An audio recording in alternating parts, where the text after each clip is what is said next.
Alright guys, what's up? Alright, yeah, I know. I'm going to get this shit fixed today. That's where I'm on my way to. I had an appointment on Friday. I think it was Friday. I called in and I was like, hey, I chipped my tooth. It's driving me absolutely crazy. I'm OCD about that. I cannot stand if I have like a chipped tooth or something, like I gotta go like ASAP. It drives me nuts. So my front teeth are two front teeth are prone to chipping because I used to box, and back in the day we didn't always have like the mouth guards and headgear, and mixed it up with growing up with street fights a lot, and I've chipped a few teeth. So they go in, they repair them, they do the thing, whatever, and it holds up for a good while, and then something happens, and bam, cracks. So that's where we're at. And this, I'd like to say, it came from something super dramatic, but it came from horrible, horrible Chinese food on night before Thanksgiving, and chipped a whole big section out of my front tooth. So yeah, not crazy about it. And then I had an incident yesterday which chipped it a little bit more. So anyway, I called in Friday and I was like, hey, it's hurting me. Can I get in like ASAP? I didn't give a shit about the pain. I cared about the annoyance of it. Like, it's just OCD. And they're like, well, we have something in, at 12:15. Can you make it? Granted, this was 11:55. And I live a half hour away. So I'm like, all right, Maserati powers, let's go. But one thing I didn't take into account, what the fuck is that? The Black Friday shopping. So I was like 10 minutes late, or no, it was 8 minutes late, and you can only be 7. So even though the waiting room was empty, no, they didn't have anybody, the doctor was a dick, so whatever. And now I'm there today to go. I got my appointments at 3:30, but I'm not taking any chances. Anything, no way. So I'm leaving with enough time to definitely get there. And I need to get this shit fixed ASAP. I have a business meeting coming up, and besides for that, it's just driving me nuts. But anyway, I look a little worse for wear, I know, whatever, but it's all good. And you should see my arm. I got a dog. It's a long story, but I got attacked by a dog, and I won't tell you the details of it because I'm an animal lover myself, and if I told you how it turned out, might leave some people traumatized or whatever. But it was a fight for survival, and it was the dog attacked me, and it was going for my neck. I put my arm up, it bit me to the bone on my forearm. The tooth went into my bone, so that's how big the teeth this dog had. And whatever ensued, and I came out a little, jacked up, but I came out. I really don't remember the event, to be honest with you. As soon as I saw something flying towards me, muscle memory kicked in, and tried to subdue the dog, and the dog would not have any of the being subdued. And if I would have let it go, I just knew that before 100% sure it was going to turn around and try to leap for my neck again. So we'll leave it there, but all is good. A little sore. Trying to do a good deed. So a friend of mine who is special operations took his own life last week, and he was starting a dog breeding business because he was a canine handler, joint task force. doesn't matter, but he was that was his thing. And he built all these concrete pads and heated houses, heated kennels or whatever, and he had all these dogs that he ordered and had raised, and they were, you know, about 2 years old. And I don't know what happened. I talked to him a week before. I don't know. It doesn't matter. But he ended up taking his own life, and his wife just, you know, 2 kids, and now she's got 13 dogs. So I'm trying to rehome the dogs for her, and all but 2 I got rehomed, and 1 I decided to take off of her until I found, you know, another suitable home for her. And I'd grown up with dogs my entire life. I'd rescued over 20-something pit bulls that were ex-fighters. I've only been bit once, and it's because I got in the middle of a dog fight. It was my own fault.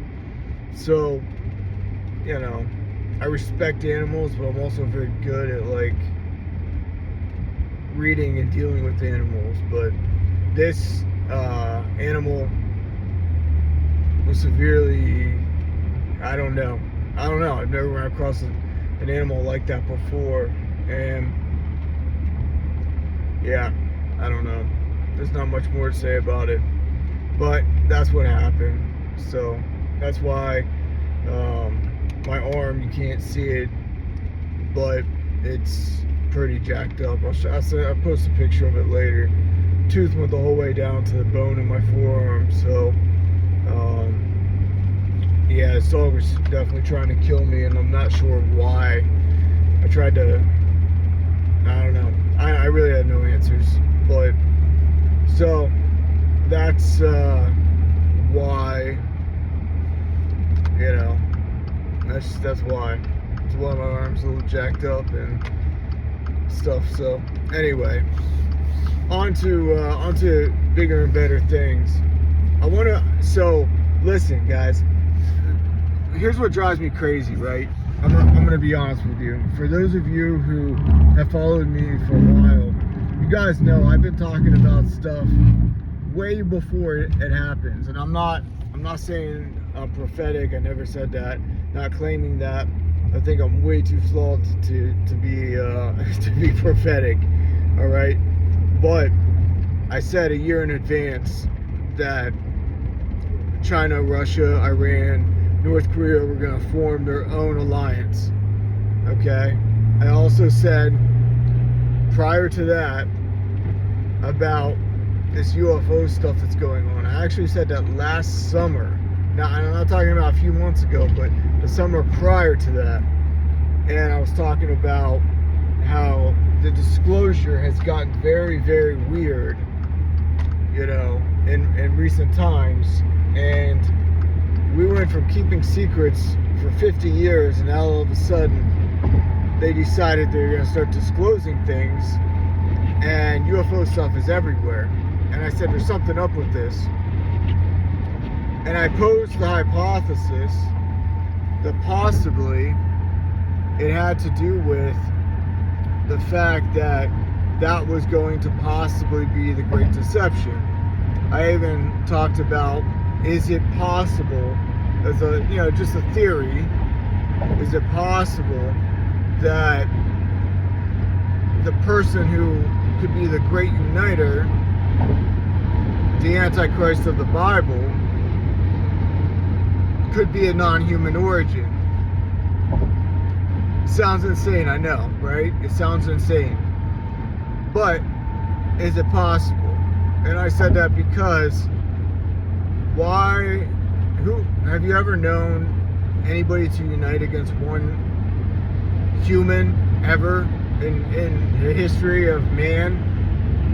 You know, we're arguing over race, religion, color, anything and everything, you know, geography.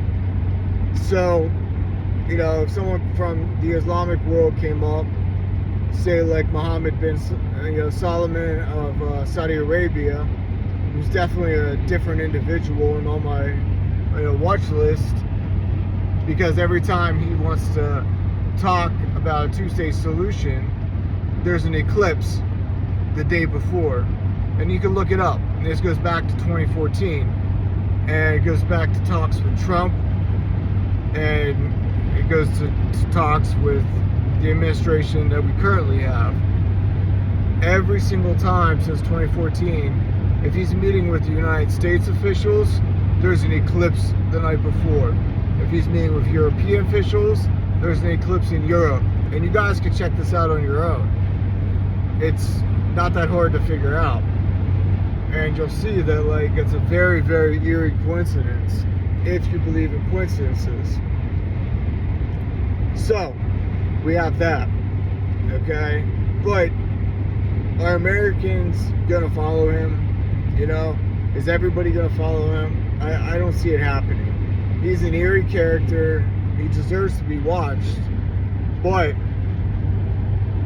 you know, is he the guy? I don't know. I don't think so. I think he provides a. I think all these guys are support people for the actual Antichrist. Okay. I don't know how it's going to go down. I don't know what effect this UFO stuff is having or going to have. I mean, but we can't ignore the fact that the disclosure has been insane the last 5 years. So you've got to ask yourself, from a logical standpoint, why would you try to keep secrets for 50 plus years and then all of a sudden allow, and when I say allow, I mean approve people like Louis, Alessandro and David Grush and other people to come forward when you went to extreme lengths to change Bob Lazar's past with S4? Why would you go and let these guys talk? And now all of a sudden the world was in a frenzy the other day because there were ships seen flying above the Capitol, which I'm sure, you can go to the New York Post or wherever you want and find that story quite easily. YouTube, all over the place. So, and it was actually an Air Force veteran, a decorated one, who captured the footage. And it's very interesting. You got Commander David Fravor, all these guys, right? And they're all allowed to talk. It's very weird. And if you think that they're not being allowed to talk and they're actually whistleblowers, listen to what they say. They had to get what they say approved by the DOD. Same as if you write a book, you have to get it approved by the legal office to write a book. So they're allowed. They're not really true whistleblowers, right? Snowden was a true whistleblower. Whether that ruffles feathers or not is true. These guys are mouthpieces. So you gotta ask yourself, why? Why now? And how does this tie into things? I don't know. There's so much to talk about right now. But I will say, I brought this up a year ago. I saw something coming with it. I lay it all out in a previous video. It was like a 4-part series. Then I even go into depth in detail and say that these UFOs are not otherworldly creatures. These are entities, okay? They're from different, different dimensions, but they're not from like another planet, another galaxy. These are other dimensional spiritual beings.